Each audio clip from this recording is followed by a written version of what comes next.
अस्सलाम वालेकुम दोस्तों, तव्हांखे जान एफन चैनल में वेलकम कयूं था। अॼु जो असांजो टॉपिक आहे प्रेज़ेंट सिंपल टेंस। असां हुन में उन जा रूल्स, एग्ज़ाम्पल्स ऐं डेफिनेशन्स ऐं घणो कुझु हुन में तव्हांखे सम्झाईंदासीं सिंधी ट्रांसलेशन सां। त घणो वक़्तु ज़ाया न कंदे असां शुरू कयूं था पंहिंजो टॉपिक। त सभ खां पहिरियां त इंट्रोडक्शन आहे टेंस जो। त टेंस जेको लफ़्ज़ु आहे उहो लातीनी लफ़्ज़ टेम्पस मां वरितो वियो आहे, जंहिंजी माना आहे वक़्तु, टाइम। ऐं टाइम खे असां 3 पार्ट्स में डिवाइड कयो आहे: प्रेज़ेंट टाइम, पास्ट टाइम ऐं फ्यूचर टाइम। प्रेज़ेंट टाइम इहो जंहिंमें हींअर असां मौजूदु आहियूं, इन खे प्रेज़ेंट टाइम चइबो आहे, जेको हाल आहे। ऐं ॿियो आहे पास्ट, जेको असांजो माज़ी जेको गुज़री चुको आहे। ऐं ॿियो आहे फ्यूचर, जेको असांजो मुस्तक़बिल ईंदो, अॻु वारो टाइम। उन खे 3 वक़्तनि में जेको आहे उन खे डिवाइड कयो वियो आहे। उन खां पोइ प्रेज़ेंट टेंस जी डेफिनेशन आहे त tense which denotes that action takes place in present time, it is called present simple tense. उहो फ़ेल जेको ज़ाहिर करे त को कमु हलंदड़ वक़्त में थिए, त उनखे असां ज़मान हाल सादो चवंदा आहियूं। ऐं उन जा हेल्पिंग वर्ब्स जेके आहिनि उहे आहिनि डू ऐं डज़। त आई, वी, यू, दे, इन्हनि सां जेको आहे सो जॾहिं असां निगेटिव सेंटेंस ठाहींदासीं त एस ई एस न हणंदासीं। ऐं जॾहिं असां ही, शी, इट या को नालो असां यूज़ कंदासीं त उन जे मेन वर्ब में असां एस या ई एस जो इज़ाफ़ो कंदासीं। जॾहिं त मूं ॿुधायो पहिरें त निगेटिव ऐं इंट्रोगेटिव सेंटेंस असां जॾहिं ठाहींदासीं त उन में असां डू या डू नॉट या डज़ नॉट, डज़ंट यूज़ कंदासीं।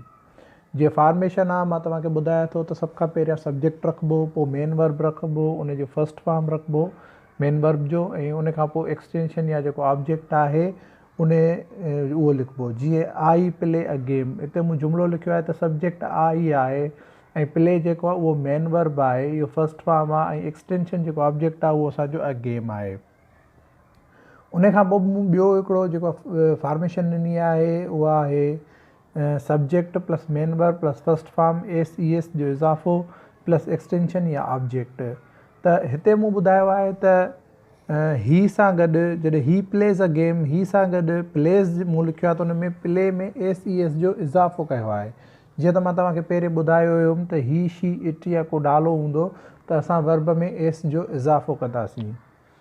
जीअं फर्दर एग्ज़ाम्पल्स आहिनि, जीअं मां हिकिड़ो एग्ज़ाम्पल लिखियो आहे आई ईट अ मैंगो, ऐं उन जो निगेटिव बि मूं करे ॾेखारियो आहे I do not eat a mango, do I eat a mango, do I not eat a mango or don't I eat a mango. मां अंब खावां थो, मां अंब न खावां थो, छा मां अंब खावां थो, छा मां अंब न खावां थो। इहे जुमिलनि जा क़िस्म आहिनि ऐं प्रेज़ेंट टेंस जा एग्ज़ाम्पल आहिनि। त हीउ जेको do I not eat a mango number 4 ते जेको सेंटेंस आहे, इहो पुराणा बुक्स बि लिखनि था, नवां बुक्स बि लिखनि था। पर जेको don't I eat a mango आहे, इहो न्यू बुक्स लिखनि था। ऐं उन सां गॾोगॾु मां तव्हांखे हिकिड़ी ॻाल्हि ॿुधाए छॾियां त इंट्रोगेटिव निगेटिव सेंटेंस जे आख़िर में क्वेश्चन मार्क लाज़मी ईंदो आहे। जेकॾहिं तव्हां जुमिलो लिखो ऐं क्वेश्चन मार्क न ॾियो त तव्हांजो सेंटेंस ग़लति थी वेंदो। उन खां पोइ मां ॿियो हिकिड़ो जुमिलो लिखियो आहे जंहिंमें एस जो इज़ाफ़ो आहे वर्ब में ही ईट्स अ मैंगो, ही अंब खाए थो। त he does not eat a mango, जॾहिं असां हिते डूअ सां गॾु ई एस हणंदासीं त वर्ब में एस ई एस न हणंदासीं। हिते ई साॻी ॻाल्हि जॾहिं इंट्रोगेटिव हूंदो त डज़ जेको यूज़ कयो वियो आहे त उन तव्हां ॾिसंदव त ईट में एस ई एस असां न हई आहे। ऐं नंबर 4 जेको सेंटेंस आहे जेको असां इंट्रोगेटिव निगेटिव कयो आहे त डज़ ही नॉट ईट अ मैंगो, त मूं जॾहिं हिते ई एस यूज़ कई आहे त वर्ब मां ई एस असां यूज़ न कंदासीं। ऐं तव्हांखे ॿुधाईंदो हलां त जेको इंट्रोगेटिव सेंटेंस ऐं इंट्रोगेटिव निगेटिव सेंटेंस आहे, जंहिंजी आख़िर में क्वेश्चन मार्क ॾियणु तमामु लाज़मी आहे। जेकॾहिं तव्हां जुमिलो लिखो ऐं क्वेश्चन मार्क न ॾींदव त तव्हांजो जुमिलो ग़लति थी वेंदो।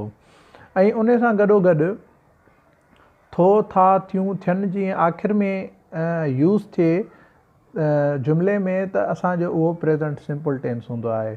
मिसाल तौरु ही अंब खाए थो, ही मानी खाए थो, उहे रांदि खेॾनि था, असमा कपिड़ा धोए थी, वग़ैरह वग़ैरह। अहिड़े क़िस्म जा जुमिला तव्हां पाण बि ठाहे सघो था ऐं जेको आहे सो ॿियनि खे बि तव्हां सम्झाए सघो था। त असांजी वीडियो खे ॾिसण जे लाइ असां तव्हांजा तमामु घणा शुक्रगुज़ार आहियूं। ऐं उन सां गॾोगॾु जेकॾहिं तव्हां चैनल खे सब्सक्राइब न कयो आहे त जल्दी खे रेड बटन जेको तव्हांखे नज़र अचे पियो हेठि उनखे क्लिक कयो ऐं गॾु उन सां गॾु जेको बेल आइकन जो बटन आहे उनखे प्रेस कयो ताकी असांजूं अचण वारियूं जेके बि वीडियोज़ आहिनि उहे तव्हां वटि पहुची सघनि ऐं उन सां गॾोगॾु असांजी वीडियो खे लाइक कयो, शेयर कयो ऐं उन ते कमेंट कयो ऐं ॿियनि दोस्तनि ताईं पहुचायो त असां तव्हांजा शुक्रगुज़ार रहंदासीं। Thank U.